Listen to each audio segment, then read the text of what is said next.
On a vraiment des utilisateurs aujourd'hui, on voit que cette jeune génération a un vrai rapport, que ce soit à la news, à l'information, à la publicité, aux réseaux sociaux. Je pense qu'il y a eu une vraie prise de conscience ces dernières années sur les écrins et sur ce qu'on va leur pousser, que ce soit les annonceurs, les médias ou les influenceurs. Nous, on vient vraiment apporter cette brique-là, de se dire venez sur une plateforme sécuritaire, entre guillemets, en matière d'information. En matière de privacy aussi, parce qu'on respecte énormément nos utilisateurs, on ne va pas traquer ce dont on n'a pas besoin, ça serait complètement illogique. Et ça sera pareil, on va garder cette guidelines-là pour la partie publicitaire.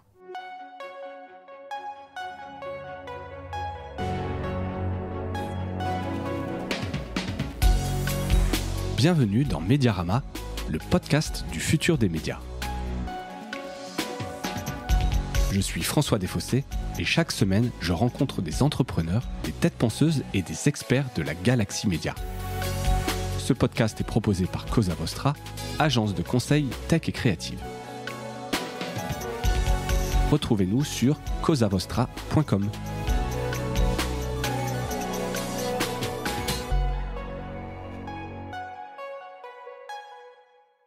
Bonjour à toutes et à tous et bienvenue dans ce nouvel épisode de Mediarama. Aujourd'hui, je reçois Théophile Gussia. Théophile, bonjour. Bonjour François. Tu es le fondateur de Sven, une application, alors que j'ai noté, mais tu me diras si c'est le bon résumé, agrégatrice d'informations à destination de la jeune génération. Ouais, on est pas mal. On est pas mal. Le mot agrégatrice qui n'est pas évident à sortir direct un matin comme ça, mais qui dit bien ce que c'est. Alors, pourquoi ce nom déjà ? Ouais, déjà merci beaucoup François de m'inviter, je suis ravi d'être ici. Alors Sven, c'est news à l'envers, tout simplement. Malin, on était très malin là-dessus. Et en effet, comme tu as pu le dire, c'est une application mobile qui agrège du contenu informatif au format 100% vidéo, qui fait partie de nos grosses caractéristiques. Et on propose à l'utilisateur de retrouver une multitude de thématiques, de sujets, donc à la fois de la politique, de l'écologie, des contenus beaucoup plus... entre guillemets divertissant, comme on a une chaîne What the Fuck par exemple, ouais. Et on agrège le contenu de médias partenaires, donc voilà, on a aujourd'hui plus d'une trentaine de médias partenaires disponibles sur l'application. Donc on va expliquer tout ça, et notamment ce qu'on trouve dans l'app, parce que pour ceux qui écoutent, évidemment c'est aussi un peu le but quelque part de Mediarama, c'est de découvrir celles et ceux qui font les médias. On est là-dedans, tu vois, là, le lancement donc, d'une nouvelle application, une nouvelle manière de consommer, alors nouvelle manière, en tout cas c'est sur des codes qu'on connaît, mais avant qu'on parle de ça, peut-être petite carte d'identité, je disais c'est assez récent. Quand est-ce que tu as créé, et vous êtes une équipe, tu me disais vous êtes 4 aujourd'hui, tu as un associé notamment, quand est-ce que ça a été créé ? Ouais, exactement, pour te faire peut-être un petit peu la genèse du projet, ouais. et comment est né Sven. Donc moi j'ai fait une école de commerce, j'ai fait des alternances dans les médias, et il y a maintenant 5 ans, je me suis un peu posé la question, j'étais à l'époque chez Canal+, et je me suis posé la question quels sont mes réflexes, mes usages en matière d'information. On voyait nos parents, nos grands-parents qui allumaient la télé, qui avaient des gros réflexes, ils regardaient le JT, ils achetaient les journaux. Et en fait, moi j'étais un petit peu perdu parce qu'on est face à une atomisation de l'offre d'infos. On a de plus en plus d'informations à la fois sur nos smartphones, sur notre télé, sur nos réseaux sociaux. Et j'étais un petit peu perdu dans tout ce chaos. Je me retrouvais pas forcément et je me disais, j'ai pas de réflexe pur d'information, mis à part consulter et grandir avec les réseaux sociaux parce que je fais partie de cette génération-là. Tu as quel âge juste pour J'ai 28 ans, ouais, j'ai 28 ans. Et donc je me suis dit, il y a peut-être quelque chose à faire, il y a une place. Et puis le projet n'a pas abouti à cette époque, et il y a quelques années maintenant, il y a le Covid qui est arrivé, ouais, qui a un peu chamboulé, qui a clairement chamboulé non seulement le business mais aussi le rapport à la news, hein. Ouais, exactement. En fait, moi je voyais autour de moi quand je discutais avec mes amis cette génération qui est très très présente sur les réseaux sociaux, mais sur la partie information, à cette période de l'année du Covid, on a vu l'essor des fake news qui avait déjà un petit peu commencé, mais qui s'est clairement grossi à ce moment-là, et on s'est dit qu'il y avait un vrai momentum pour proposer une alternative à cette génération qui, si on prend le marché aujourd'hui des médias, n'a pas une application qui leur est dédiée en matière d'information. Aujourd'hui, ils consomment, et je crois que c'est plus de 75% des moins de 30 ans qui consomment l'actualité à travers les réseaux sociaux, avec toutes les problématiques qu'on connaît, les fake news, les algorithmes, etc. Donc on s'est posé autour de la table, j'ai rencontré chez M6, donc à l'époque je travaillais chez M6, un de mes associés, Laurent Codaccioni, qui lui a bossé pendant plus de 10 ans chez M6 et qui était à l'époque CTO d'M6 Publicité. Et on a commencé à travailler sur ce projet donc, qui est Sven, qui est né. Et on a embarqué dans ce projet Manu, qui est notre UI/UX designer, qui travaille sur toute la partie graphique de l'application. Et Gérosan qui est partie technique avec Laurent, qui travaille avec Laurent notamment chez Mon Album Photo, quand Laurent était CTO de Mon Album Photo. Ok. Et donc on s'est mis autour de la table et on a repris un petit peu cette idée que j'avais eue 4-5 ans auparavant, d'aller chercher et de proposer une alternative aux réseaux sociaux en matière d'information. Donc on est allé à la rencontre des utilisateurs, on a fait des ateliers avec des écoles, avec des jeunes journalistes pour comprendre quels étaient leurs usages. On a validé bien évidemment que les réseaux sociaux étaient omniprésents et on a essayé de construire une application et un business qui pouvait coller à ce qu'ils attendent aujourd'hui en matière d'information. Très clair. Comment est-ce que vous êtes financé aujourd'hui ? Alors aujourd'hui, l'application, la première version a été lancée. Alors l'application a été lancée il y a quelques mois. Ouais, c'est tout récent, fin mai dernier. Aujourd'hui, on est 100% bootstrap. Donc autofinancé. Exactement, autofinancé, accompagné par la BPI. Donc sur des subventions et sur des prêts notamment. Et on y reviendra peut-être, mais on va rentrer en processus de levée de fonds pour justement aller gérer cette acquisition et scaler derrière, bien évidemment. Tu le disais, la particularité de Sven, c'est que c'est un média 100% vidéo. Ouais. Alors, je dis que c'est un média, mais je ne sais pas si toi tu le considères d'ailleurs comme un média. C'est peut-être, en tout cas, c'est une plateforme. C'est une plateforme, ouais, exactement. C'est une plateforme 100% vidéo. Donc, avec uniquement des médias, vous ne produisez pas de contenu aujourd'hui. Ouais. C'est peut-être d'ailleurs une question, on pourra en parler, j'imagine que c'est des questions que vous posez. Combien il y a c'est uniquement français pour le moment, encore une fois, c'est tout récent, et c'est aussi ça qui est intéressant de voir un peu au début du projet où vous en êtes. Vous avez combien de médias partenaires aujourd'hui ? Alors, en mai dernier, quand on a lancé l'application, on avait une quinzaine de médias partenaires, donc on retrouve différents médias sur l'application. Tu as à la fois des médias très mainstream qui vont traiter d'actu de manière assez générale, TF1 Info, 20 minutes, Libération par exemple, et puis après on va avoir des médias experts sur des sujets comme Explore Média par exemple sur tout ce qui est innovation, découverte, vulgarisation scientifique, Now You, média écologique du groupe France Télévisions. Donc on a lancé en mai avec une quinzaine de médias partenaires et là on était sur une première phase qui était très axée sur le contenu, aller chercher plus de contenu, plus de médias partenaires dans l'application. Donc on se félicite et on remercie d'ailleurs les médias qui nous font confiance parce qu'on a doublé notre chiffre de médias partenaires. Aujourd'hui on est à plus d'une trentaine de médias partenaires et on est en discussion avec encore beaucoup de médias qui devraient nous rejoindre déjà d'ici fin septembre et puis d'ici la fin d'année. Ouais, exactement. On reviendra tout à l'heure justement sur la relation avec les éditeurs puisqu'elle est évidemment clé dans le projet de Sven. Je continue la petite carte d'identité. Il y a un modèle économique aujourd'hui ? Alors aujourd'hui, non, pas du tout. C'est une question qu'on aborde dès le départ avec les éditeurs partenaires, parce que ça fait partie des points clés, clairement. Nous n'avons pas de modèle, nous n'avons pas d'argent. Non, nous déjà, ce qui est essentiel, c'est on construit la plateforme avec les éditeurs. Donc pour nous, pour les éditeurs, c'est gratuit bien évidemment de venir proposer du contenu sur notre application. Et on veut aussi, ça c'est dans la logique de découverte qu'on a, on veut que l'application elle reste gratuite pour les utilisateurs. Nous, notre mission, c'est d'informer un maximum de moins de 30 ans si on prend une cible large. Donc le business model sera basé sur la publicité. C'est quelque chose qu'on est en train de construire et en fait, on a vraiment envie que Sven, d'ici 2-5 ans, devienne une vraie ligne de revenus pour les éditeurs partenaires. Avec un modèle de partage de revenus sur la publicité, sur le chiffre d'affaires généré par la publicité. Exactement, avec un modèle de revenus cher. Et même au-delà de ça, on essaye d'échanger avec eux sur un business model qu'on peut construire ensemble, essayer de trouver des alternatives qui n'existent pas aujourd'hui, mais travailler sur un business model, il faut vraiment qu'ils nous voient comme un partenaire. Vous avez des idées de pistes ? J'en ai évidemment, mais peut-être... Ouais. Nous, ce qu'on creuse beaucoup, c'est sur la partie production, brand content, avec les éditeurs, et voilà, ces dernières années, c'est un modèle qui fonctionne bien, qui fonctionne bien. Donc l'idée, c'est comment nous, on peut les accompagner sur ces productions avec des marques, comment derrière, nous, on peut mettre en place et rendre visibles ces opérations de brand content dans l'application. On y reviendra, mais nous, on a un modèle dans l'application et une expérience utilisateur, une navigation qui est différente un petit peu, qui se rapproche de temps en temps, mais qui est différente par rapport à un TikTok ou par un Instagram, par exemple. On n'a pas un feed infini, on a un système de vertical, de channel, donc qui te permet rapidement d'aller chercher les thématiques qui t'intéressent. Donc ça, c'est des pistes qu'on explore et on échange beaucoup avec les éditeurs là-dessus. Ok, top. J'en profite, j'aurais peut-être dû le dire au début de l'épisode, peut-être ceux qui écoutent, si vous avez 5 minutes, allez télécharger l'app Sven, parce que ça peut être intéressant de l'avoir en tête. Encore une fois, a priori, tout le monde ne l'a pas. Hein.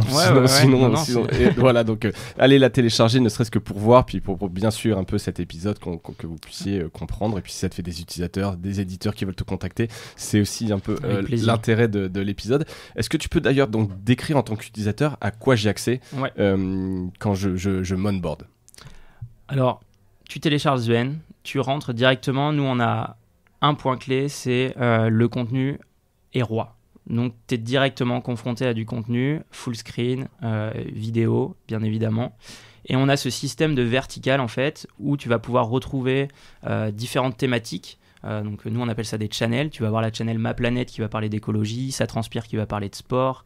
On va avoir En France qui va parler un petit peu de faits de société qui se passent en France, dans le monde international. Ça, c'est les channels un peu sérieuses. Et puis, on va avoir des channels un petit peu moins sérieuses. What the fuck qui va reprendre un petit peu l'actualité. Exactement, de l'insolite. Sexo qui va parler de sexualité. Et donc, on a un sens de navigation qui est double dans l'application. Quand tu es dans ta channel, on prend l'exemple Ma Planète, quand tu scrolles, tu vas avoir un feed avec différentes vidéos qui vont traiter de cette thématique de l'écologie, mais avec différents médias. Donc, par exemple, une vidéo Now You, une vidéo de 20 minutes, une vidéo du Meko, etc. Et quand je swipe, je vais changer de thématique. Donc, je vais passer dans la thématique Ça Transpire, je vais passer dans la thématique What the fuck, etc. Et toujours dans les thématiques qu'on a choisies au moment de l'onboarding. Alors non. Nous, c'est une des grosses forces de l'application, c'est ce côté découverte. En fait, nous, on a 3 mots-clés chez Sven, c'est s'informer, découvrir, se divertir.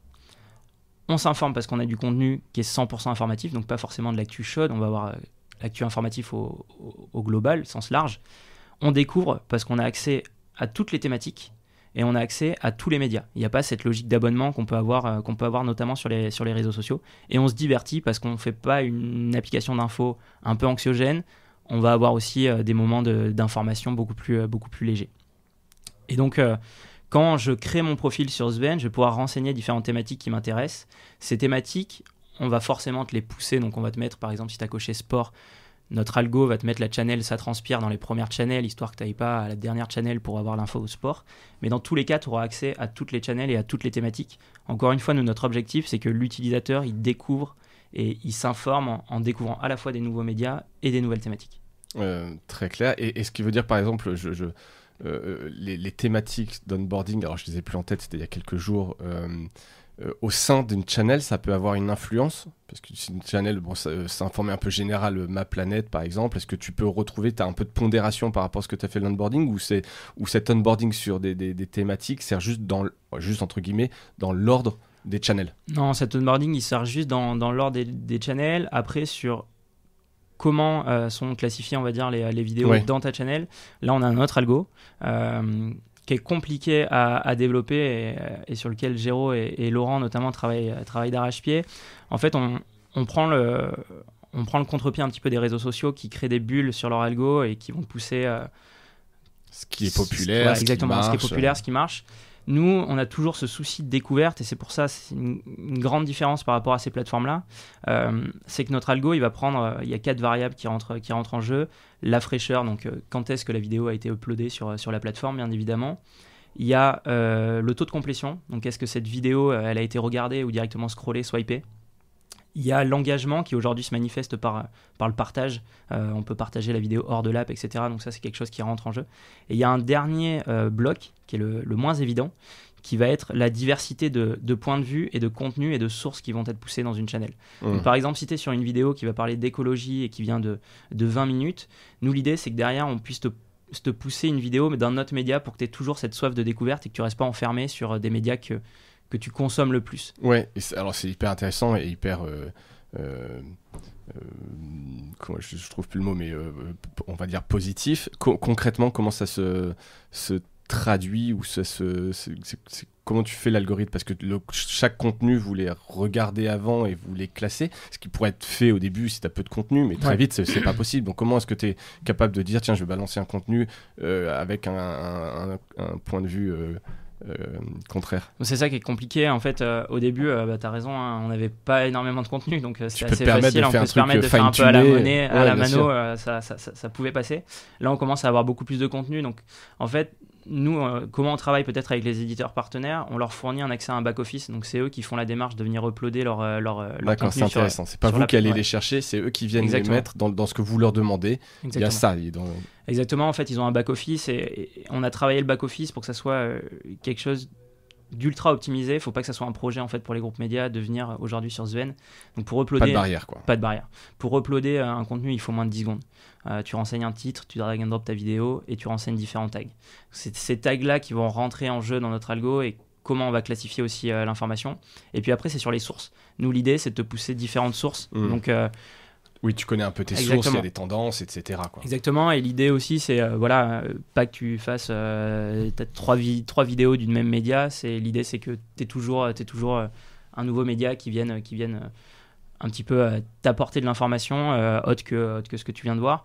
Et c'est aussi vrai on a un deuxième onglet qui s'appelle Discover, où là on va mettre en avant nos médias partenaires, et tu as un premier bloc qui va être un peu tes médias favoris, donc ceux que tu consommes le plus, qui là clairement c'est je passe le plus de temps sur les vidéos de 20 minutes, ce 20 minutes va apparaître dans ces 4 médias qui te sont proposés, et en dessous on a un deuxième bloc qui clairement on met en avant un média que tu ne consommes quasiment pas, pour que tu puisses le découvrir, parce que nous on est convaincus qu'à travers Sven tu vas découvrir plein de médias, et moi je pourrais prendre 1000 exemples. En montant Sven, j'ai découvert plein de médias sur les réseaux sociaux. Si on prend par exemple l'exemple d'Instagram, je pense que c'est des médias que je n'aurais rarement découvert parce que l'algo me les aurait jamais poussés. On prend l'exemple de Panga par exemple qui traite de l'actualité avec un ton humoristique, fait des super vidéos que moi j'adore consommer sur Sven. Tu les voyais pas sur Insta. J'ai découvert Panga parce que parce que tu cherches des médias, ouais, bien sûr. Dans la vie de tous les jours, on m'aurait, je pense, jamais poussé Panga sur Instagram. D'accord, donc vous avez cette volonté quand même de pousser malgré tout des médias pour ce côté un peu sérendipité, en se disant on ne veut absolument pas entrer dans un truc de filtre où tout le monde consomme tout le temps la même chose. Ouais, exactement. En fait, nous, ce qu'on dit à l'utilisateur, c'est tu n'avais pas de plateforme d'information, tu t'informais sur les réseaux sociaux. On est en train de te créer une plateforme qui, dans l'expérience, tu vas retrouver un petit peu les codes des réseaux sociaux, ce scroll, ce swipe, la vidéo, etc. Mais à travers tout le contenu qu'on a, tu vas pas avoir une logique d'abonnement. On va te faire découvrir tous les sujets, et après c'est à toi de te forger ta propre opinion, c'est à toi de préférer tel ou tel média, mais nous on n'aura pas d'impact là-dessus. Ok, très clair. Vous ne sélectionnez donc pas les contenus, c'est-à-dire que c'est l'éditeur que vous avez sélectionné, parce que tu parlais un peu justement de lutte contre les fake news, donc ça sous-entend en fait que les fake news viennent de certains éditeurs que vous allez éviter d'avoir à bord, et pour le reste, à partir du moment où vous travaillez avec un éditeur, vous considérez que son contenu est bon et validé et vous n'y touchez pas. Vous n'allez pas enlever une vidéo parce que vous pensez que ça n'a pas été bien vérifié ou quoi que ce soit? Alors, aujourd'hui, non. En fait... Il est un peu tôt, évidemment. Ouais, tu vois, non. Mais là, j'ai écouté le podcast que tu as enregistré avec la personne qui bosse sur Snapchat Discover notamment, et j'ai écouté avec grande attention. Et là-dessus, on les rejoint un petit peu dans le sens où il me semble qu'il disait on est une plateforme ouverte, à la fois fermée. Nous, c'est un petit peu la même chose dans le sens où on accueille tous les médias à partir du moment où ils vont respecter un cadre légal, un cadre journalistique, et justement ce fact-checking, cette zéro fake news. Je pense... En fait, ça serait prétentieux de dire il y a zéro risque. Je pense que le risque zéro n'existe pas, et dans toutes les rédactions aujourd'hui. Oui, de toute façon, on voit régulièrement des sujets. Après, exactement. Il y a des trous dans la raquette. Il y a forcément des trous dans la raquette, mais de par ce filtre à l'entrée, dans le sens où faut passer par nous pour avoir accès à la plateforme. Tout le monde ne peut pas créer un compte. Et aujourd'hui, on travaille qu'avec des médias. Tu as cette barrière à l'entrée qui sécurise entre guillemets et qui source surtout. Ça, je pense que c'est quelque chose qui est ultra important et qu'il n'y a pas aujourd'hui sur les réseaux sociaux. Si on prend Facebook ou Instagram, c'est le sourcing de la news. Là, on sait qu'on est sur une vidéo 20 minutes, on sait que ça a été fait par 20 minutes. Après, avec des vrais journalistes, etc. Et vous avez des axes éditoriaux? Parce que dans l'équipe, là, donc, vous sélectionnez des médias réputés, donc quelque part, comme tu l'as dit, tu te protèges, mais est-ce que vous avez une ligne éditoriale, une vision de ce que devrait être la news? Tu vois ce que je veux dire, dans l'échiquier politique, dans le choix de grands sujets de société, ces fameux channels que vous avez choisis. Alors les channels, nous, elles sont juste là pour les thématiques. Après, les médias, on accueille tout le monde, et au contraire, c'est ce qui fait la richesse et la diversité d'une plateforme comme la nôtre, c'est d'avoir une multitude de contenus, une multitude de médias. Et en fait, nous, l'idée, c'est que l'utilisateur, il se forge sa propre opinion. Donc, il peut voir une news qui va être traitée d'une manière par un média, qui va être traitée d'une autre manière par un autre média, mais lui, entre tout ça, il va se forger sa propre opinion. Et nous, à partir du moment où on a fait ça, on a gagné notre pari. Ok, très clair. Ça me fait juste penser, alors c'est pas exactement, je reviens un peu en arrière, mais comment est-ce que tu évites d'avoir 10 news qui traitent du même sujet les uns à la suite des autres, puisque forcément, alors vous n'êtes pas dans la hard news, mais ça peut-être on pourrait y revenir justement après, donc j'imagine que ça évite pour le moment un peu ce genre de problème, mais si tu ne sélectionnes pas les contenus, qu'est-ce qui fait que tu vas pas avoir 10 vidéos sur, je sais pas, le PSG, Juventus, etc., justement, on est en train de travailler là-dessus pour rajouter cette brique-là à l'algo, parce qu'au début, on n'avait pas forcément ce problème-là, parce qu'on avait une quinzaine de médias. Très, très différents, exactement, très différents. Voilà, et des médias, comme je le disais, très mainstream, qui vont parler d'actu un petit peu de manière généraliste, et puis des médias beaucoup plus d'expertise, on va dire. Donc on n'avait pas forcément ce souci. Cet overlap en tout cas de traitement éditorial. On commence à l'avoir parce qu'on est passé à une trentaine et bientôt une quarantaine, et notamment les prochains médias qui vont nous rejoindre vont justement être des médias un peu mainstream qui traitent de news généralistes, des médias nationaux. Donc on va être confronté à cette problématique. On est en train de voir comment traiter ça. Et là pareil, ça va être sur cette gestion des tags, comment réussir à ce que l'utilisateur, il n'ait pas, comme tu disais, 10 vidéos qui vont parler du PSG. Donc on est en train de bosser là-dessus, ça va rentrer dans l'algo. Oui, ça c'est des problèmes qui vont venir, que vous essayerez de régler. Après, c'est pas que technique, tu vois. Est-ce que c'est le premier qui poste une vidéo sur un sujet qui a la primeur? Est-ce que c'est sa popularité en tant que média? Il y aura aussi des sujets qui seront plus c'est justement là-dessus qu'on essaie c'est justement là-dessus qu'on essaie de travailler sur des algos que nous on appelle responsables. C'est qu'on veut pas impacter l'utilisateur, et on veut lui pousser la news entre guillemets juste avec le bon algo derrière. Donc c'est des vrais challenges, mais on va y arriver. Ouais, ça fait partie effectivement de la découverte. Puis comme tu l'as dit, donc c'est une transition vers ma prochaine phase. Vous êtes un peu en phase de lancement, vous êtes encore un peu sous le radar, on va dire. Je te pose quand même la question, combien vous avez d'utilisateurs actifs et comment vous allez les chercher, ces utilisateurs? Ouais, donc aujourd'hui on est sur une audience de niche, on a lancé l'application au mois de mai, on était vraiment sur une première phase contenu, donc très focus contenu, on n'a pas voulu se brûler des ailes à aller faire de l'acquisition, parce qu'on n'était pas encore 100% convaincu de la force de notre contenu qui était sur l'application. Donc on est parti de 15 médias, on va être à 30, 40. Là, on commence à avoir une phase de contenu qui est cochée, qui est ouvert, suffisamment d'informations, suffisamment de contenu et de diversité, encore une fois, sur l'application, que ce soit en termes d'expertise, de point de vue, de thématique et de médias partenaires. Maintenant, on va rentrer sur la phase acquisition. On met en place différentes choses. On travaille beaucoup avec nos médias partenaires. On vient notamment de lancer un challenge sur Instagram avec Now You. Donc l'idée, c'est aussi de faire connaître la plateforme à travers nos médias partenaires. Ouais.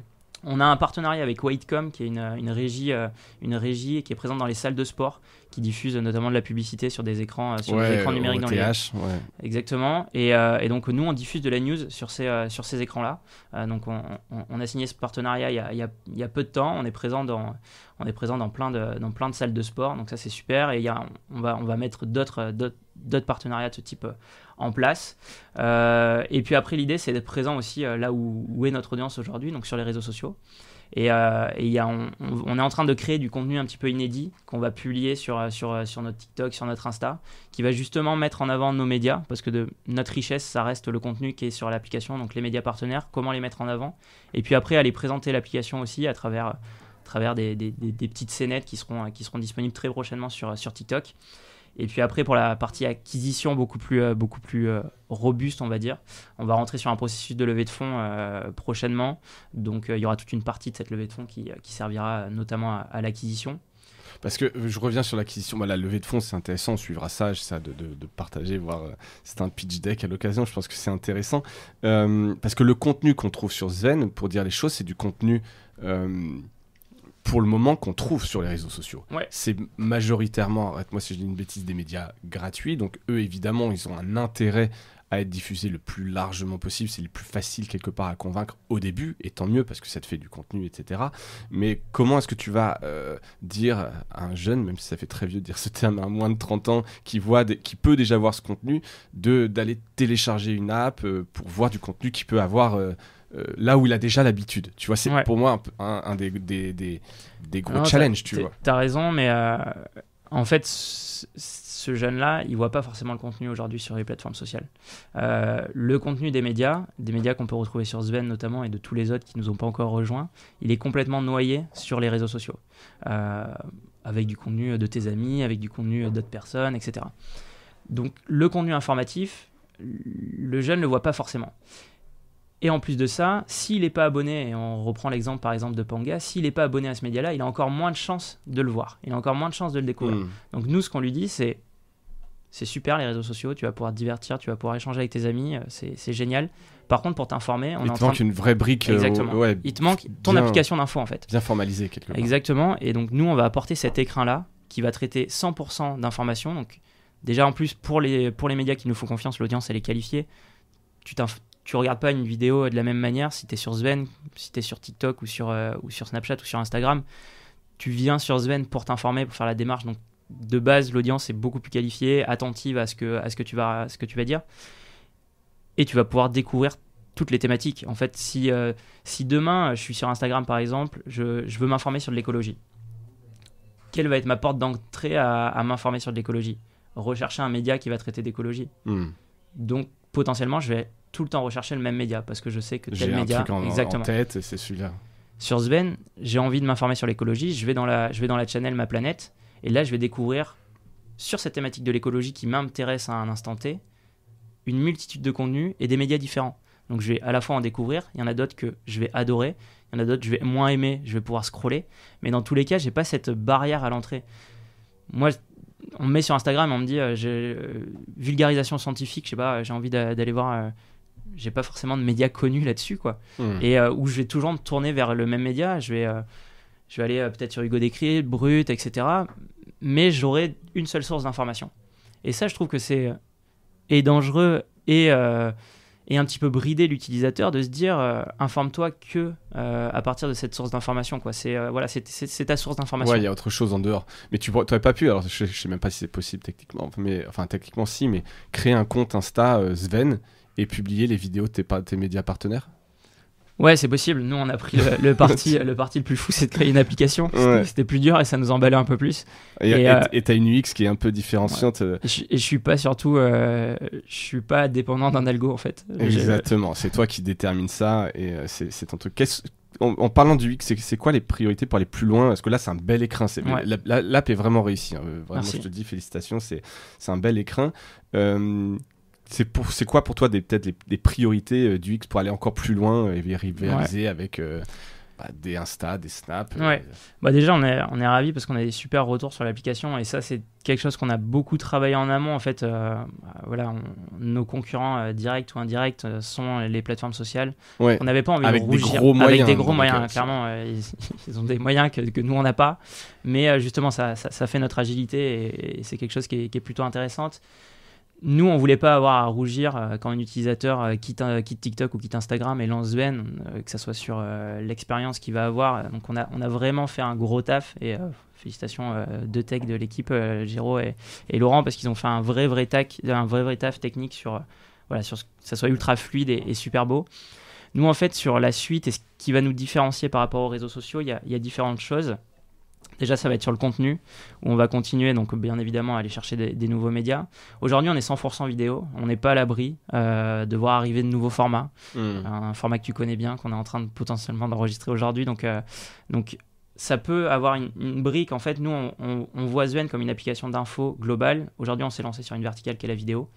Demain, ça peut évoluer. Et l'idée, c'est de pas rajouter du podcast par exemple ou du live juste pour ajouter du podcast ou du live, c'est d'avoir des vraies synergies entre les différents formats.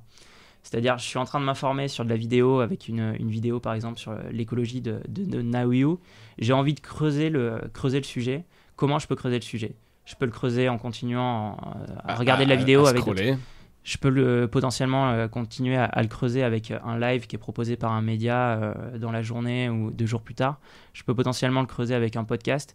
Et là, on prend une dimension qui est beaucoup plus globale en matière d'information. Donc ça fait partie des pistes et des directions que nous, on a envie de prendre.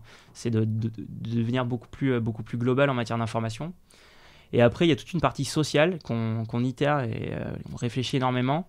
Qui est absente aujourd'hui, effectivement. Qui est absente, exactement. Ouais, qui est absente, mais qui devrait arriver, je pense dans les mois à venir.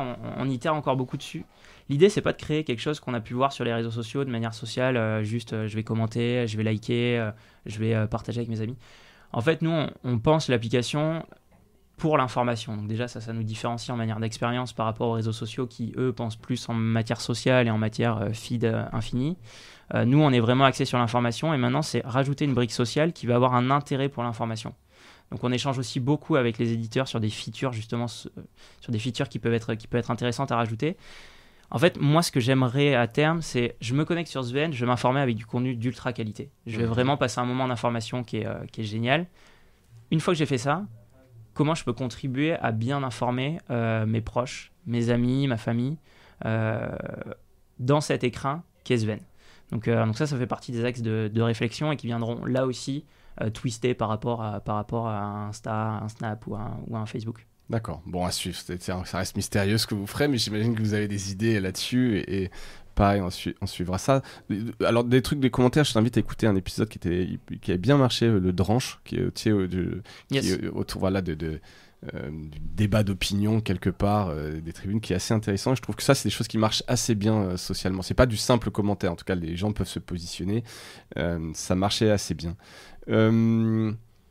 En parlant un peu justement tu parlais de Brut, tu as dû voir Brut Live, tu dois connaître cette... Est-ce que c'est quelque chose que vous regardez? Vous pourriez aller sur un ad network à la Brut là-dessus, ou un réseau vidéo qui mêle influenceurs, producteurs de contenu. Non, nous, on regarde bien évidemment ce que fait Brut et on nous demande souvent est-ce que Brut est un concurrent. Moi, je le vois plus comme un potentiel partenaire en fait. À partir du moment où nous, on ne produit pas de contenu, j'ai envie de croire en Brut plus tard sur Sven. Au même titre. J'imagine que tu les as contactés. Non, pas encore. Je les avais contactés, mais avant que l'app existe, pas depuis. Je patiente un peu. Mais non, ça fait partie pour nous des médias qui potentiellement peuvent venir uploader du contenu comme ils le font aujourd'hui sur les réseaux sociaux, sur une plateforme comme la nôtre. Après, moi, ce qui est intéressant, je trouve, dans Brut, c'est le virage qu'ils ont pris à vouloir agréger justement tout leur contenu dans une même app qui est en construction. Et d'ailleurs, Brut Live a changé de nom et est Brut maintenant, et on retrouve les vidéos Brut avec le contenu Brut Live. Nous, la seule barrière qu'on va avoir, en fait, c'est on veut travailler qu'avec les médias. On n'a pas envie de Tu veux pas aller le côté producteur de contenu ou créateur économiques, où il peut y avoir aussi des choses intéressantes, fiables, vérifiées par ailleurs, quoi. Non, aujourd'hui, nous, on a vraiment envie de travailler avec les médias. On croit vraiment en la marque média, en fait. Donc aujourd'hui, c'est vraiment une guideline qu'on a, c'est construire l'app d'info avec les médias. Et après, à terme, au business model, on veut aussi construire nos propres outils publicitaires. Avec Laurent, on est tous les deux issus de Régie Pub. Et donc, on a envie de retourner à nos premiers amours et de construire notre propre plateforme de pub. En fait, on propose à nos utilisateurs du contenu d'ultra qualité, avec des super médias sur différentes thématiques. On veut pas se brancher à un outil publicitaire qui va mettre de la pub pas forcément ultra quali. Donc on a vraiment le wall garden, quoi. Vous voulez vraiment votre propre écosystème. Et je pense que c'est important, même vis-à-vis des utilisateurs aujourd'hui.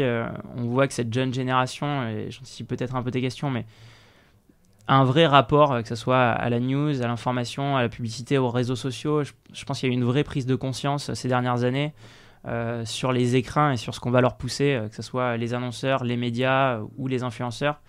Nous, on vient vraiment apporter cette brique-là, de se dire venez sur une plateforme sécuritaire, entre guillemets, en matière d'information, en matière de privacy aussi, parce qu'on respecte énormément nos utilisateurs. On ne va pas traquer ce dont on n'a pas besoin. Ça serait complètement illogique. Et ça sera pareil, on va garder cette guidelines-là pour la partie publicitaire. Ouais, ok. On en a parlé aussi tout à l'heure, mais très rapidement, sur convaincre les éditeurs. Alors, je ne sais pas si tu dirais que globalement c'est facile ou difficile. Peut-être là, tu as l'air de dire que les premiers sont arrivés assez vite. En même temps, je le dis, c'est pas pour pondérer, mais ce sont des éditeurs qui proposent du contenu gratuit, donc qui ont un intérêt quelque part à diffuser le plus largement possible leur contenu. Si demain tu veux vraiment de l'info entre guillemets de qualité. Alors non, je vais mettre à dos plein d'éditeurs type 20 minutes, alors que je les adore, ils font un travail remarquable. Mais grosso modo, la question du contenu derrière des paywalls, est-ce que demain, t'as dû aller voir des éditeurs qui sont derrière des paywalls, est-ce qu'ils entendent, qu'est-ce qu'ils te disent, c'est quoi les deals qu'il peut y avoir derrière, je pense pardon, ma question est un peu longue, désolé, mais j'ai vu qu'il y a une petite page quand tu cliques sur un média qui permet d'aller voir le site. Donc il pourrait y avoir un peu de tracking, du ROI, de la conversion, et se dire là je vais aller trouver une nouvelle audience, et derrière ils aiment ma marque, ils viennent, ils s'abonnent, et puis donc ça marche.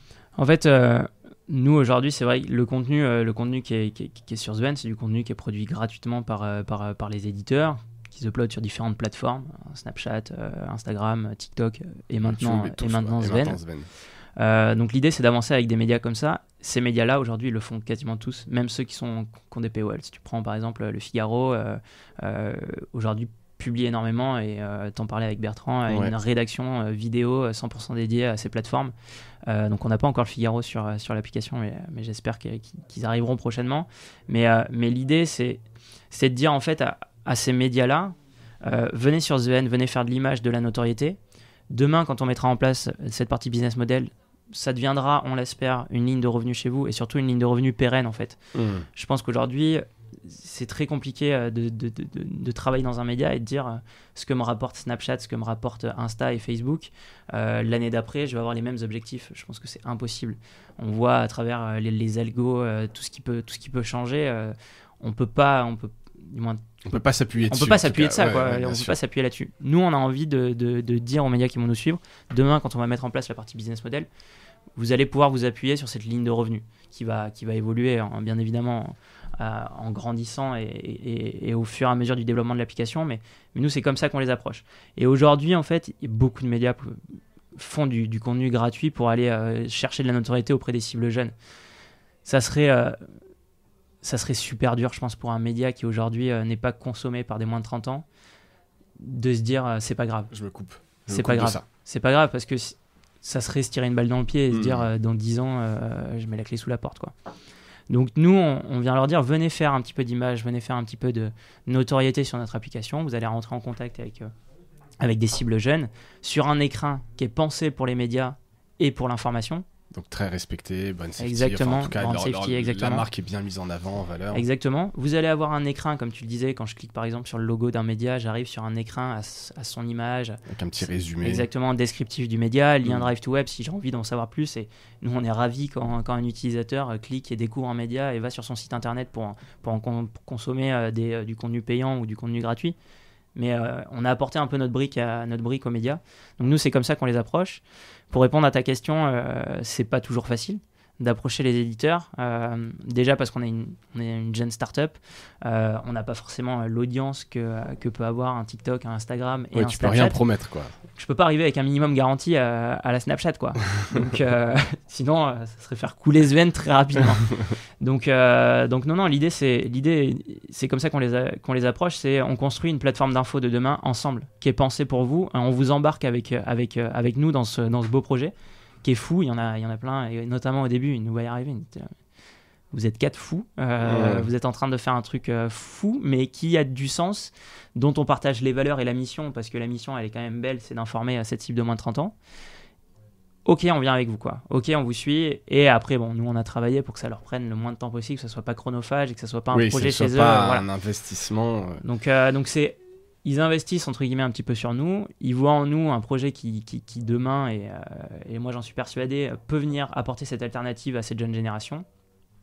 Et donc ils n'ont pas grand chose à perdre en fait. Non. Et vous communiquez beaucoup parce que j'imagine, moi aussi, je me mets à la place d'un éditeur, si t'es un peu malin, et ils le sont tous pour la plupart, t'apprends beaucoup. Enfin, je veux dire, c'est une audience qui touche assez peu, ou en tout cas via les plateformes, et où ils n'ont pas forcément énormément de retours. Donc ils ont aussi beaucoup à apprendre avec vous. S'ils jouent bien la transparence, et puis sur les usages, sur ce qui plaît, sur ce qui plaît pas, j'imagine quand même que pour eux c'est un petit laboratoire aussi. Et puis nous, à terme, c'est aussi on veut vraiment travailler dans la transparence avec les éditeurs. Encore une fois, on construit la plateforme avec eux, quoi. Elle est pensée pour l'information, donc on peut pas faire ça dans notre coin. On échange beaucoup avec eux sur les fonctionnalités, les features, l'app de demain, tu vois. Par exemple, on parlait tout à l'heure du podcast. Ça, c'est quelque chose qui est beaucoup revenu de la part de nos éditeurs. Est-ce que à terme, vous allez faire du podcast, du live, etc. C'est vraiment des features qui sont inspirées par les éditeurs. Et qui sont demandées par les utilisateurs ? Et qui sont, on le voit de plus en plus, demandés par les utilisateurs. Moi, mon laboratoire, c'est mes proches. C'est mes amis qui correspondent un petit peu à la cible. Et à chaque fois que je les vois, je pense que je les saoule au moins pendant une petite heure à parler médias et à comprendre leurs usages, continuer à comprendre leurs usages. Est-ce qu'ils ont découvert des nouveaux médias ? Est-ce qu'ils écoutent des nouvelles choses ? Et en fait, on voit que cette génération, elle a plus envie d'avoir une seule source d'information, un seul format d'information. Et elle a soif de découverte sur un spectre super large, en fait. Quand un sujet l'intéresse, elle va l'approfondir et elle peut l'approfondir de différentes manières.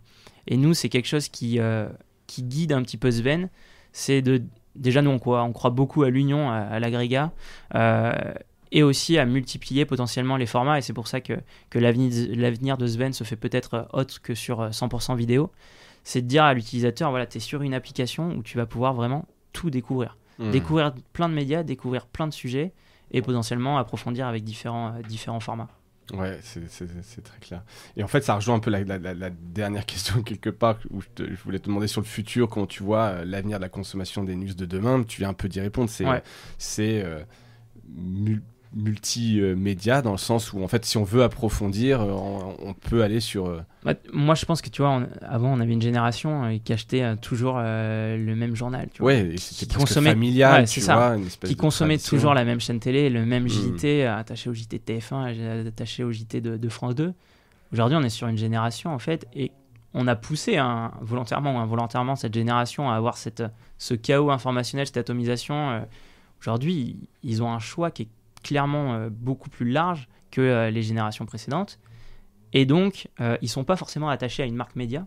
Même s'ils vont adorer une marque média, ils vont en adorer plusieurs. Et ils vont s'intéresser pas forcément qu'à un sujet, mais à plusieurs. Et c'est nous, cette vision et le pari qu'on fait, c'est de dire, un utilisateur demain, il n'a pas forcément envie de s'informer qu'avec tel média. Donc, on agrège. Pas envie de s'informer que sur telle thématique. Donc, on va agréger aussi, on va proposer une multitude de thématiques. Et je pense que l'avenir, ça sera, j'ai pas envie de m'informer qu'en vidéo, pas envie de m'informer qu'en podcast. J'ai envie d'avoir une multitude de choix sur un même écran, en fait. Parce qu'il y a aussi la question du temps, tu vois. Ouais, il y a la question du temps. Et après, là, j'ai aussi l'impression que, en fait, tu peux pas approfondir un sujet dans une vidéo. Enfin, ce type de vidéos qui sont, par ailleurs, je pense, à Explore, extrêmement bien foutues, etc. Mais tu t'approfondis jamais vraiment un sujet.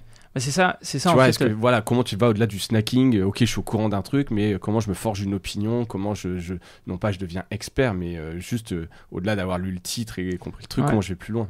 En fait, les plateformes sociales, elles ont poussé à ce snacking-là. Ouais. Les médias en imposant des formats, des durées de vidéos. Exactement. Mais on voit qu'ils sont en train de faire un petit peu machine arrière là-dessus. Tu vois des formats beaucoup, beaucoup plus longs qui commencent à apparaître sur du Insta ou sur du TikTok. On voit, je pense que ça va évoluer dans ce sens-là. Peut-être que la moyenne des vidéos aujourd'hui, elle était d'1 minute. Je pense qu'on s'en reparle dans 2 ans. Elle aura évolué. Et après, c'est là-dessus où nous, on a une vraie carte à jouer. C'est de dire, super, t'as vu cette vidéo de 3 minutes. Elle t'a intéressé. Plus loin, elle t'a intéressé. Ouais. Maintenant, si t'as envie d'aller plus loin, si t'as pas envie, tu scrolles, tu swipes, tu changes de thématique, tu changes de média. Si t'as envie d'aller plus loin, voilà, on a du contenu qui parle aussi de cette thématique et qui peut te permettre d'en savoir un petit peu plus. Et c'est nous, tout l'avenir de Sven, c'est d'avoir cette direction-là.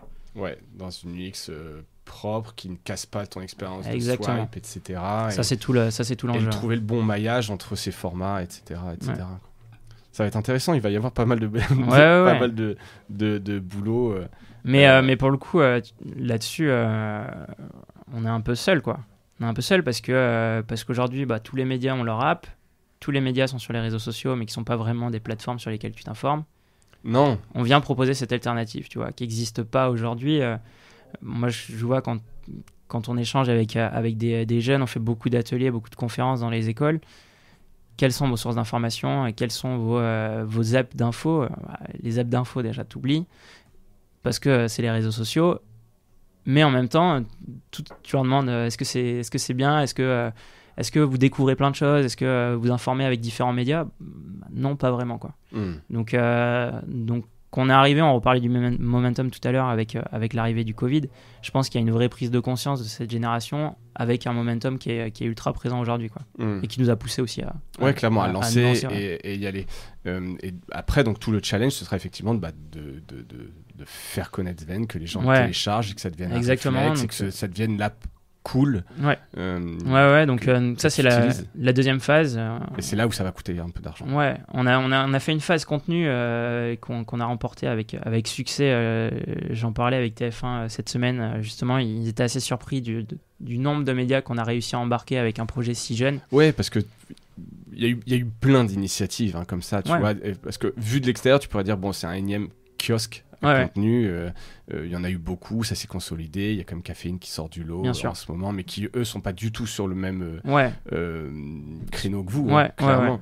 Même si je pense qu'ils auraient pu sortir ça et que ça pourrait être un exit possible aussi, je sais pas, tu vois, mais donc voilà, donc les éditeurs doivent être aussi un petit peu méfiants. Donc après vous avez des bons arguments, tu l'as expliqué, en fait, c'est simple, ça leur coûte rien. Ils sont méfiants aussi par rapport reach, c'est des jeunes, ils ont du mal à les toucher. Ils sont méfiants par rapport aussi à, si on prend les 5 ou 10 dernières années, les médias ils ont quand même été secoués quoi. Donc tu peux pas arriver en disant super, on va faire une nouvelle plateforme, on vous demande votre contenu. Donc non, il faut leur expliquer que justement nous, ce qui va nous différencier des autres plateformes, c'est qu'on fait une plateforme pour eux. C'est ça la grosse différence, c'est et donc ça c'est gravé dans le marbre, ça restera vraiment média. Info au sens large, mais médias. Vous n'allez pas devenir un prochain TikTok. Non, c'est pas du tout la volonté, au contraire. Bon, écoute, super, on suivra ça, c'est hyper intéressant. Est-ce que tu as des noms d'éditeurs qui vont rejoindre bientôt ou c'est signé et tu peux l'annoncer? Est-ce qu'il va y avoir des médias IPG, d'information politique générale, des Libé, Libé est sur Sven. Libé est déjà sur Sven. Non, y a, pour l'instant, c'est pas encore signé. Il y a des médias sport, par exemple. En fait, moi, donc c'est beaucoup moi qui rencontre les médias dans l'équipe. Quand je regarde un petit peu la couverture, il y a des sujets sur lesquels on doit être meilleur. L'actu chaude. Donc, parce que souvent on dit dans ces kiosques, enfin je dis des kiosques, désolé pour le terme, mais c'est pas péjoratif, mais voilà, si t'as pas, tu sais, j'ai représenté Press Reader pendant des années en France où mon métier c'était d'aller voir les éditeurs, les convaincre de mettre leur PDF là-dessus, et voilà, grosso modo pour avoir une offre B2C qui tient la route, il fallait avoir, si t'as pas l'équipe, un grand quotidien, le Figaro, le Monde et les Échos, grosso modo ton offre elle tient pas, quoi, nous justement ça a été le vrai sujet, il nous fallait, t'as raison, des médias ultra référents, connus, qui ont une énorme couverture, qui ont la couverture et la notoriété, voilà. Donc encore une fois, merci TF1, 20 minutes, Libé, etc. Qui ont cette notoriété-là, de nous avoir fait confiance. Et puis après, nous, ce qui nous a beaucoup intéressé aussi, c'est aller chercher des médias expertise, tu vois, un Créapils sur tout ce qui va être création, market, un Madines, Explore sur la science. Il y a aussi Futura qui nous a rejoint sur cette verticale-là. On va avoir un COP qui est un média qui parle de foot, sur les questions un petit peu de féminité, en tout cas des médias axés féminins. On va avoir Les Éclaireuses, Oh My Mac, Simone, donc des médias qui commence déjà à être une belle réputation. Et puis après des médias beaucoup plus petits, tu vois, je pense à Banlieusard Nouveau, qui est un média qui met en avant des profils issus de banlieue. Il y a un média comme ça qui va nous rejoindre, qui s'appelle Origine TV, qui est justement, mais pareil, en avant des profils. Donc ça, c'est, pour nous, c'est la vraie richesse aussi de Sven par rapport aux autres plateformes, c'est cette découverte, cette diversité de médias, et dans la notoriété et dans le type de contenu qu'ils vont produire. Il fallait qu'on soit meilleur sur traitement de l'actualité chaude. On va l'être, il y a des médias nationaux qui vont nous rejoindre. Il fallait qu'on soit meilleur aussi sur le sport. Et donc là, pareil, des gros médias qui devraient nous rejoindre. Un gros média qui traite de sport au niveau national. Exactement. Il y en a deux, trois. Donc, je laisse le doute. Mais voilà, l'idée, fallait qu'on soit meilleur faut qu'on soit meilleur typiquement sur la culture, sur la musique. Ouais. Et donc l'idée, c'est continuer à aller chercher tout ce spectre, et on passe nos semaines à rencontrer de nouveaux médias. J'imagine. Donc ce qui est cool, c'est qu'il n'y a pas une semaine où on n'a pas un nouveau média qui rentre dans Sven. Donc puis après t'as un effet boule de neige. Exactement, aussi. Ça crée une dynamique. Donc c'est ça qui est super intéressant, et tu vois, on est passé de 15 à 30, je pense que fin du mois on est 40, et fin d'année peut-être 50, 60. Donc on va commencer à avoir une couverture, que ce soit dans l'opinion et aussi dans les thématiques qui va commencer à être large. Donc ça, c'est plutôt sympa. Ça, c'est plutôt sympa. On suivra ça dans ces prochaines semaines, prochains mois. Dernier truc qui n'a rien à voir, mais la petite question à la fin. Est-ce que tu as un truc cool à me partager Ça peut être n'importe quoi. Ouais, moi, je vais parler d'un événement. Et c'est un événement qui est produit, qui est organisé par mon cousin. Donc voilà, je lui fais un petit peu de pub. Dans l'univers des startups, ça s'appelle Open Startup, que tu connais peut-être, qui avait fait déjà des événements sur Bordeaux et qui, en fait, le temps d'une après-midi, propose à des startups et à incubateurs, accélérateurs, d'ouvrir leurs portes au public. Et donc je trouve que c'est super pour créer du lien, pour découvrir des nouvelles choses, pour si tu veux te lancer, le mieux c'est d'aller dans les startups, voir comment ça se passe. Exactement, et surtout quand on n'est pas dans cet univers là, on ne sait pas, ça peut être un peu mystérieux, des incubateurs, des startups. Donc je trouve que c'est un événement et donc le prochain c'est courant octobre sur Bordeaux, et il y a 19 octobre, exactement, voilà, openstartup.fr, et c'est lancé aussi sur Nantes, la première édition sur Nantes, donc j'espère que Guillaume, mon cousin qui organise ça, va le faire dans plein de villes, parce que je trouve ça super sympa comme événement. Ouais, c'est rigolo. Écoutez, je vois que c'est avec la French Tech. On suivra ça. Je mettrai le lien dans l'épisode, puis ça sera sortir avant le 19 octobre. Open Startup. Donc c'était le truc cool. Merci beaucoup Théophile. Donc bravo pour ce projet. On va suivre ça. J'espère que cet épisode te permettra de faire des contacts et de bien expliquer. En tout cas, la vision, l'exécution pour le moment est plutôt clean. Donc je te souhaite plein de succès. Et puis si ça cartonne, tu viendras à ce micro en reparler, voir un peu comment tout ça a évolué. Avec grand plaisir, et encore merci pour l'invitation. Je t'en prie, merci donc Théophile, et merci à toutes et à tous d'avoir écouté cet épisode jusqu'au bout. J'espère qu'il vous a plu. Je mettrai tous les liens des épisodes dont on a parlé, mais aussi évidemment de l'application que vous pouvez télécharger sur les 2 stores, grosso modo, Android et Apple. À bientôt, salut!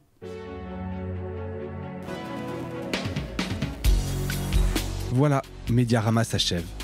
Si cet épisode vous a plu, n'hésitez pas à le liker et le partager. Et puis, si vous souhaitez être accompagné par notre agence Cosa Vostra, contactez-moi par mail mediarama@cosavostra.com. Portez-vous bien.